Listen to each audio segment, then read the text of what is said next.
어떤 권사님이 기도 생활도 열심히 하시고 봉사도 잘하시는데 11조 생활도 철저하게 하는 분이었습니다.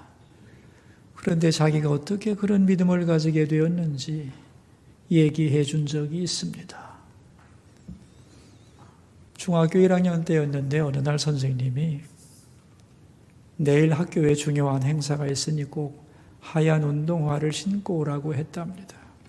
자기에게는 운동화 없었기 때문에 엄마에게 사달라고 했더니 돈이 없어 못 사준다고 했습니다.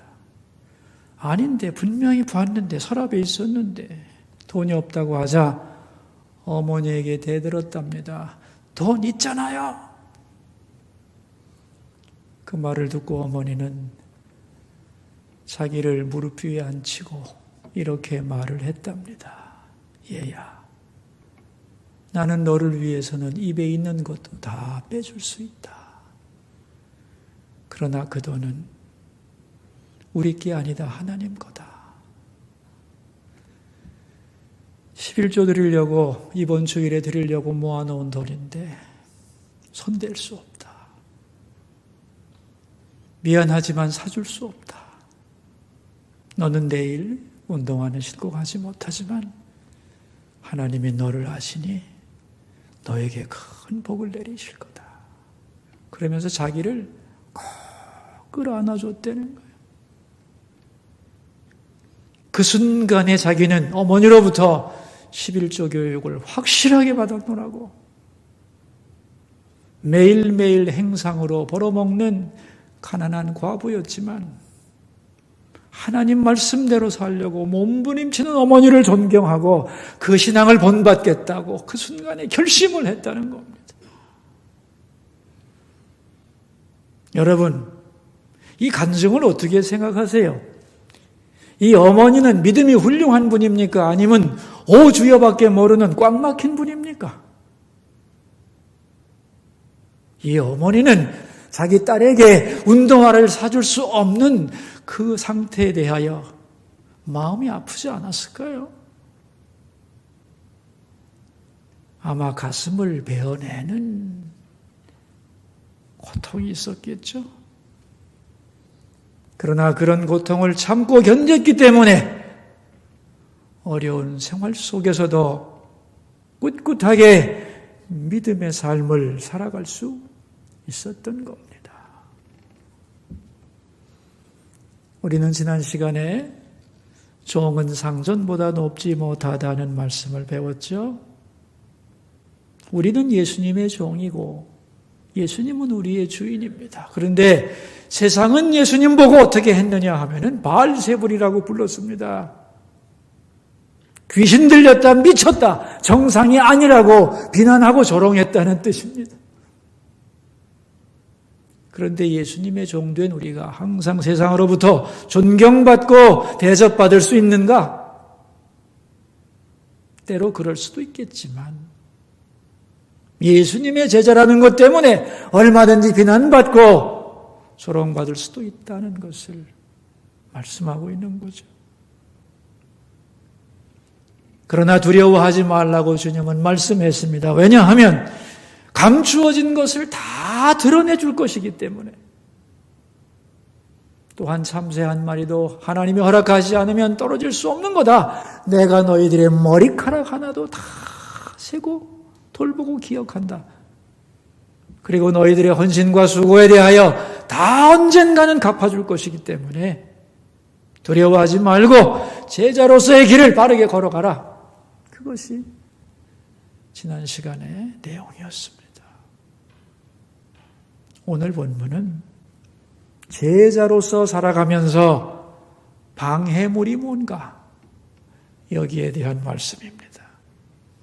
제대로 제자답게 살아야 하겠는데 그것을 방해하는 게 뭐냐는 거죠. 그것은 끊어내야 할 것을 끊지 못하는 겁니다. 그러면 무엇을 끊어내야 되는가? 그게 오늘 본문의 주제입니다. 우리 34절을 함께 읽겠습니다. 내가 세상에 화평을 주러 온 줄로 생각하지 말라. 화평이 아니요 검을 주러 왔노라. 여러분, 이 34절은 역사적으로 오해가 아주 많은 구절입니다. 칼을 가지고 복음을 세상에 전하라고 해석했던 적도 있습니다. 그래서 식민지 시대에 많은 나라들이 어떻게 복음을 전했는 줄 아세요? 군함에다가 전쟁을 위한 군사들을 싣고 선교사들을 싣고 다른 나라를 향해 출발했던 것입니다. 배 한쪽에는 대포와 총을 싣고 그 옆에는 십자가와 성경을 가지고 다른 나라로 진출했던 거예요. 말 그대로 칼을 가지고 복음을 전하는데 사용했던 겁니다. 근데 사실은 복음이 목적이 아니었죠. 황금이 목적이었던 겁니다.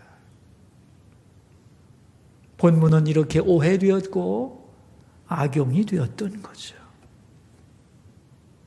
예수님은 결코 칼을 가지고 복음을 전하라고 하지 않으셨습니다. 평화로운 방법으로, 사랑과 희생과 섬김의 방법으로 복음을 전하라고 하셨죠. 복음을 받아들이는 사람이 복음에 대한 반감을 가지고 공격하고 대들 수는 있어도 전하는 자가 칼을 가지고 강압적으로 복음을 전하라고 하신 적은 성경에 없습니다. 그렇다면 검을 주러 왔다는 말은 무슨 뜻이냐는 거죠. 오늘 본문을 잘 이해하려면 몇 가지 전제를 잘 풀어내야 합니다. 첫째는 화평에 대한 개념입니다. 자, 여러분, 예수님은 화평을 좋아하는 분일까요? 싫어하는 분일까요? 네? 화평을 좋아하는 분이죠. 평화를 사랑하는 분입니다. 그래서 예수님의 별명이 평화의 왕입니다. 그리고 우리에게 진정한 평화를 가져오는 분이지요. 그런데 화평을 주러 온 것이 아니라 검을 주러 왔다니 대체 이게 무슨 말이냐는 거죠. 여기서 예수님이 말하는 화평은 우리가 생각하는 화평과는 다른 개념이에요. 우리가 생각하는 화평 개념은 뭐죠? 나와 너 사이의 인간적인 화평, 수평적인 화평을 의미합니다. 그러나 예수님이 말하는 화평은 그게 아니에요. 하나님과 나의 수직적인 화평을 의미하는 말입니다. 자, 그렇다면 여러분, 하나님과 우리 사이에 수평적인 화평은 어떻게 이루어지는가요? 저절로 이루어지나요? 저절로 이루어지나요? 아닙니다. 예수님의 십자가 죽음이라고 하는 것을 통해서만 이루어지는 거예요. 하나님이 우리를 사랑하셨고 그 외아들 예수님을 우리를 위해 보내셨다. 이게 복음의 내용 아닙니까? 그죠? 그래서 예수님을 믿으면 하나님의 자녀가 된다고 하는 이게 얼마나 우리에게 화평을 가져오는 기쁜 소식이냐 말이죠. 그런데 이 화평의 소식을 세상 모든 사람들이 다 환영하고 받아들이는가? 아닙니다. 이 화평의 소식을 거부하고 공격하는 어둠의 권세가 세상에는 많다는 것을 인정해야 합니다. 두 번째 풀어야 할 개념은 검이라고 하는 거죠. 검이란 도대체 뭐냐? 이 칼이란 싸움, 분쟁, 죽음을 의미하는 말이에요. 근데 잘 보시면 예수님이 우리에게 직접 검을 줬느냐? 그게 아닙니다. 35절을 읽어보겠습니다. 내가 온 것은 사람이 그 아버지와 딸이 어머니와 며느리가 시어머니와 불화하게 하려 함이니 그랬어요. 내가 온 것은 그랬어요.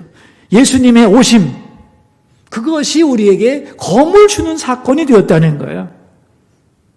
다시 말하면 복음 속에 칼이 들어있다는 겁니다. 검이 들어있는 거예요. 그러므로 복음을 받아들이는 성도는, 또한 이 복음을 전하는 제자들은 복음과 함께 검을 받게 되는 겁니다. 그리고 이제부터는 필요하다면 이 검을 가지고 싸워야 하는 거예요. 죄악과 싸워야 하고, 사탄과 싸워야 하고, 자기 속에 있는 욕심과 싸워야 하고, 복음을 거부하는 많은 어둠 권세와 싸워야 한다는 겁니다. 그런데 이런 싸움이 어디서부터 시작되느냐? 가정에서부터 시작된다는 거예요. 36절을 읽겠습니다. 내가 온 것은 36절, 사람의 원수가 자기 집안 식구이리라 그랬어요. 내가 믿음의 길을 걸어가려고 하는데 내 가족이 그 길을 반대하는 경우에 가족이 원수가 된다는 거예요. 근데 여러분 잘 생각해 보세요. 가족이 원수라니. 세상에서 가장 소중하고 가장 사랑해야 될 사람들이 가족인데 왜 원수라고 그랬을까요? 가족이 원수가 되는 이유는 사랑하기 때문입니다.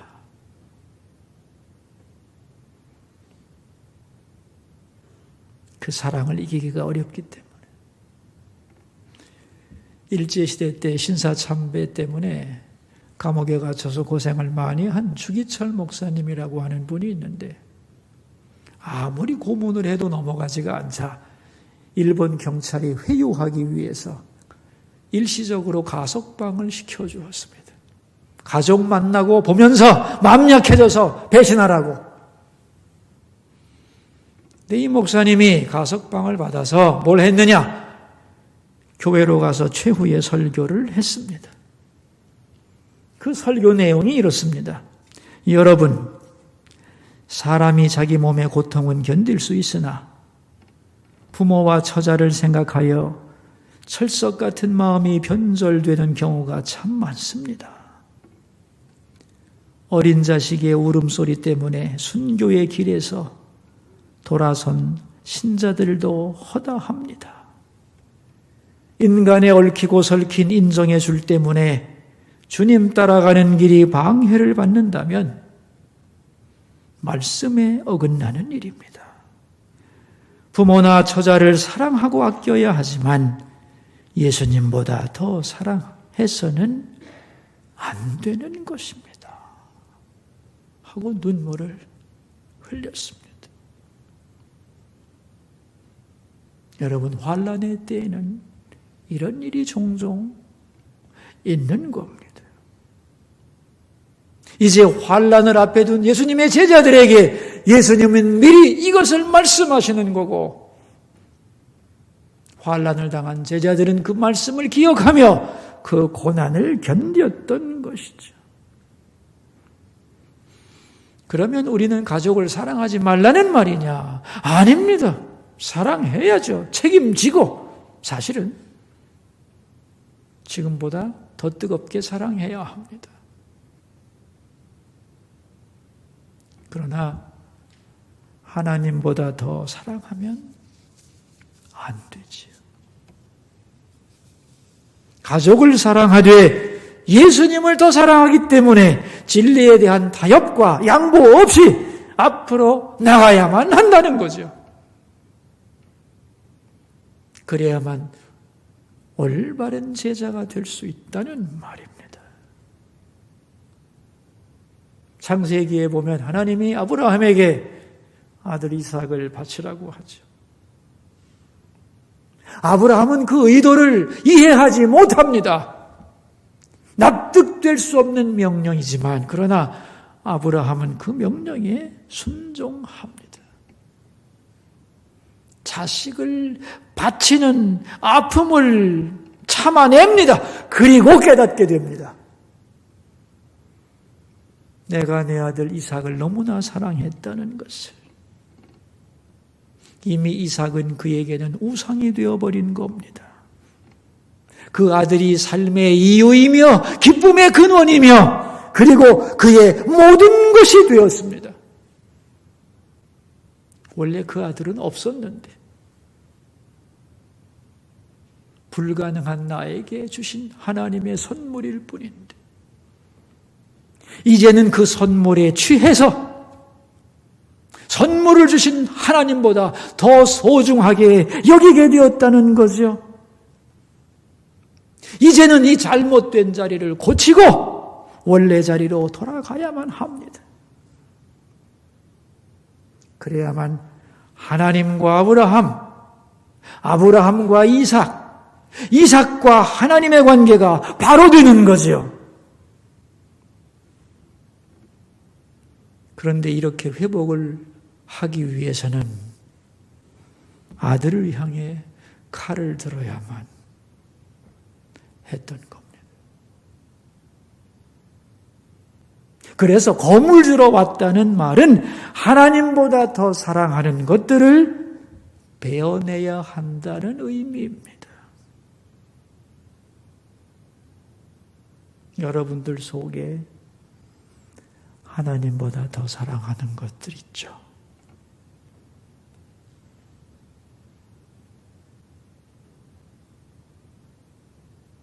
그런 것들을 베어내야만 하는 거죠. 검으로. 그런데 그것은 너무나 아픈 거죠. 그래서 칼이라고 표현한 겁니다. 여러분, 우리 아주 현실적으로 한번 생각해 볼까요? 우리 모두는 하나님으로부터 소명을 받고 태어납니다. 하나님 앞에 해야 할 일이 있는 거죠. 그런데 그 일을 하기 위해서 하나님은 우리에게 생명과 시간과 재능과 물질과 모든 은사를 부어주십니다. 모든 성도들이 다 하나님 앞에 자기의 일을 하고 하나님께로 가느냐 하면 그렇지 않습니다. 대부분은 다 못하고 가죠. 왜냐하면 가족 때문입니다. 가족들을 돌보고 먹여 살려야 하니까. 자식 낳아 길러야죠. 공부시켜야죠. 결혼시켜야죠. 그것으로 끝입니까? 집 사줘야지. 사업 미천 대줘야지. 이렇게 하다 보니 하나님을 위해 일할 수 있는 시간도 여력도 다 남아나지 않는 거죠. 이제 하나님 앞에 서게 될 때 하나님께서 내가 너에게 맡긴 일을 다 하고 왔느냐고 물으셨을 때 네라고 대답할 사람이 몇 명이나 될 것 같아요? 자식 뒤치다꺼리 하다 왔습니다. 그렇게 말할 사람들이 대부분인 거죠. 가족은 사랑해야 하고 정성껏 돌보아야 하지만 하나님을 뒤로 하고 나를 향한 하나님의 뜻을 포기하면서까지 가족들을 사랑한다면 그 가족은 원수가 될 수 있는 거죠.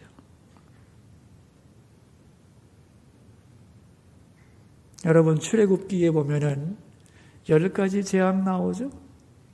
이 10가지 재앙 중에 마지막 재앙이 뭐예요? 마지막 재앙의 내용이 뭡니까? 장자의 죽음입니다. 그런데 10가지가 뭐냐 하면은 그 당시에 사람들이 우상으로 섬겼던 것들, 그걸 하나하나 파괴하는 것이 10재앙이었거든요. 근데 마지막 재앙이 아들의 죽음이에요. 이게 무슨 말이냐 하면은 그 당시에 모든 사람들이 가지고 있는 마지막 우상이 뭐냐? 뭐라는 거예요? 대답 좀 해봐요. 모든 사람들의 마지막 우상은 자식입니다.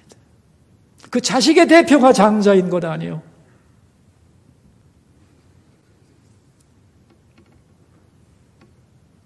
그러니까 하나님보다 자식을 더 사랑하는 마음을 베어낼 때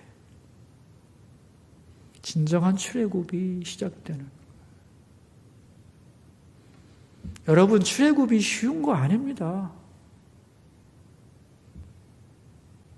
참 어려운 겁니다. 내 속에 있는 것을 다 베어내야 되는 거예요. 하나님보다 더 사랑하는 것들을.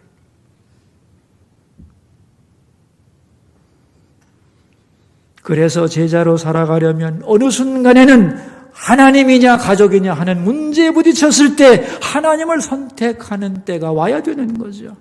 물론 이 가족을 주신 분도 하나님이지요.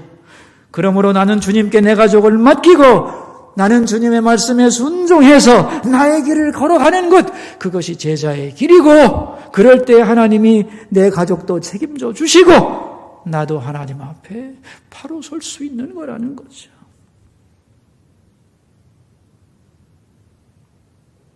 저는 가끔 이런 생각을 합니다.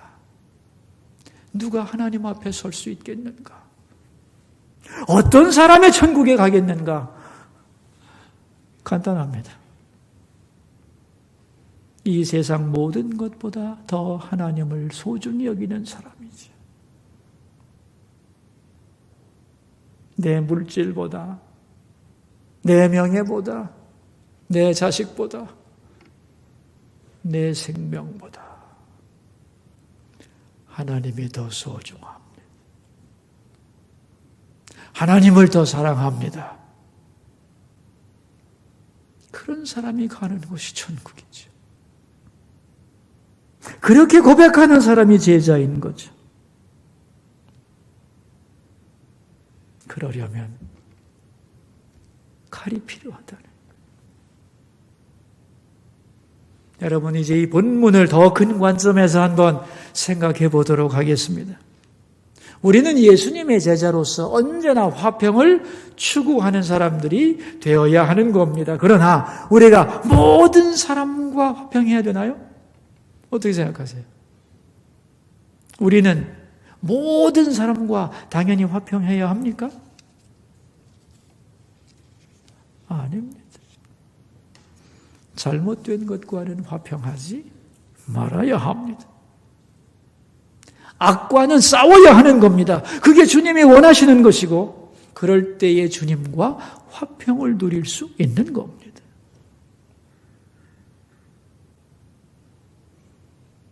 우리 교단에서는 목회자의 세습이 불법입니다. 성경을 보면 그런데 불법이 아닙니다. 좋은 겁니다, 사실. 그런데 어찌해서 아무튼 그렇게 하면 안 된다고 법으로, 불법으로 정해놓았습니다. 그러면 안 해야죠. 하려면 법을 바꿔서 합법화시키든가. 그런데 불법인 상태에서 큰 교회가 세습을 했습니다. 그것 때문에 이제 교단의 모든 교회와 목회자가 양쪽으로 갈라지는 거예요. 찬성 쪽과 반대쪽으로 쫙 갈라지니까 큰일 났거든요. 그래서 총회에서 해결하겠다고 나섰습니다. 그 명분은 뭐냐 하면은 양쪽이 화해하자. 더 이상 우리끼리 서로 다투면서 세상의 조롱거리가 되지 말자. 화해를 위해서 수습전권위원회를 구성할 테니 허락해달라. 맡겨주면 확실하게 해결하겠다. 그래서 총대들이 다 수습전권위원을 뽑아 주었습니다. 수습전권위에서 어떤 결정을 내렸느냐? 몇 년간 그 교회의 담임 목사직을 정직시킨 후에 다시 할 수 있도록 면죄부를 주었습니다. 그리고 다른 교회와 목사님들은 더 이상 말하지 말라는 거죠. 자, 이제 이렇게 돼서 문제가 더 복잡해진 겁니다. 세습이 불법이라는 것도 그 법도 살아있고, 불법을 했는데 면죄부도 주었고, 자, 이제 이걸 어떻게 풀어가야 될 거예요. 그래서 더 많은 교회, 더 많은 목사님들이 더 큰 고민을 하게 되었습니다. 제가 이 얘기를 왜 하는 줄 아세요, 여러분? 화평에 대한 개념을 오해하는 사람들이 이렇게도 많다는 거예요. 불법을 인정한 채로 화해하는 것은 화평이 아닙니다. 그것은 타협인 것이에요.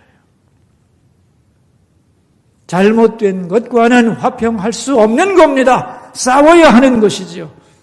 화평이라는 이름으로 불법과 타협하며 그것을 화평이라고 오해했기 때문에 풀어버릴 수 없는 난제로 문제가 더 꼬여지게 되었다. 그런 얘기입니다.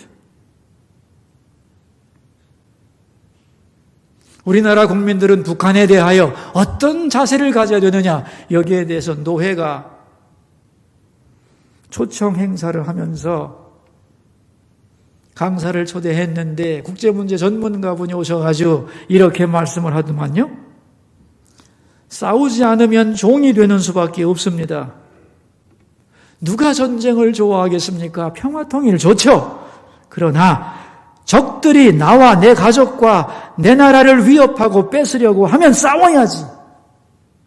절대로 싸우지 않겠다. 끝까지 평화를 주장한다면 방법은 하나뿐입니다. 저쪽에서 하라는 대로 끌려가면 되지요.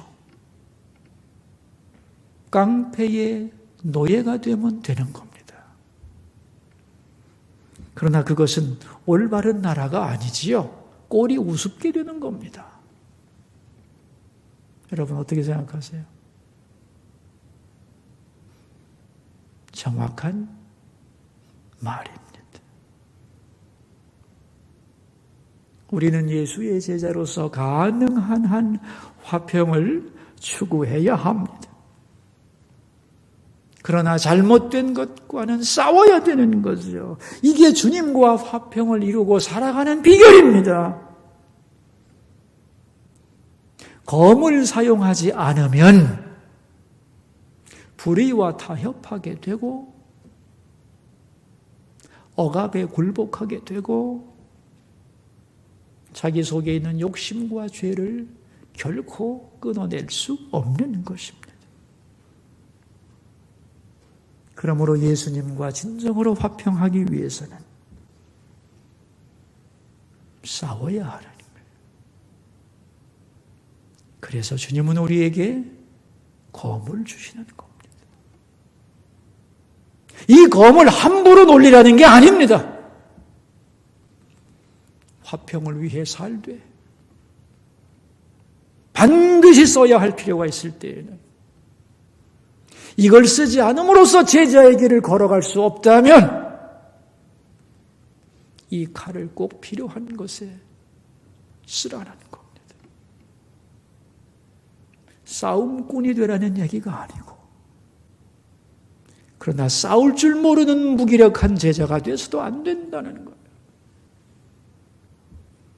마땅히 선한 싸움을 싸워야 할 때 주어진 칼을 쓸 줄 아는 성도와 제자가 되어야만 믿음의 길을 바로 걸어갈 수 있고 제자답게 살 수 있는 겁니다. 여러분, 세상에서 가장 어려운 싸움이 뭔지 아세요?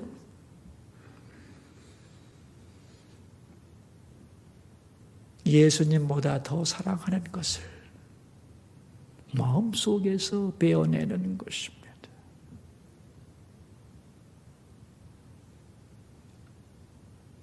이 싸움을 주님은 우리에게 명하시는 겁니다. 하루아침에 되지는 않겠지만 하나하나 예수님보다 더 사랑하는 것들을 우리 마음속에서 베어내면서 주님을 향해 걸어가는 그리스도의 진실한 제자가 되기를 주의 이름으로 축원합니다. 기도합시다. 우리 들은 말씀을 생각하면서 세 가지 기도 제목으로 주님 앞으로 나갑시다. 첫 번째 기도 제목입니다. 하나님의 사람으로 살아가기 위하여 내 속에서 베어내야 할 것이 뭔가를 알게 해주시고 그것을 베어내는 결단과 용기를 주옵소서. 더 나아가서 그것이 나와 그 대상에게도 참으로 유익한 방법임을 확실히 알게 하여 주소서. 기도하겠습니다. 사랑하는 하나님 아버지, 주님은 우리에게 검을 주러 오셨다고 했습니다.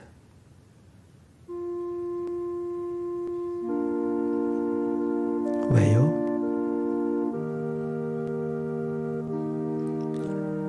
하나님의 사람으로 살아가기 위해 싸워야 할 것이 있기 때문에,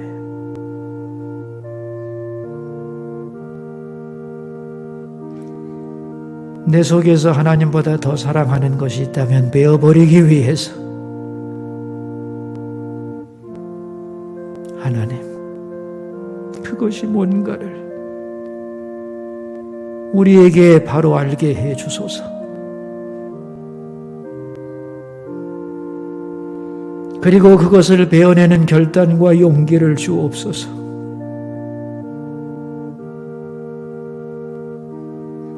그리고 그것만이 나와 그 대상에게도 참으로 유익한 거라는 것을 확실히 알게 해 주소서.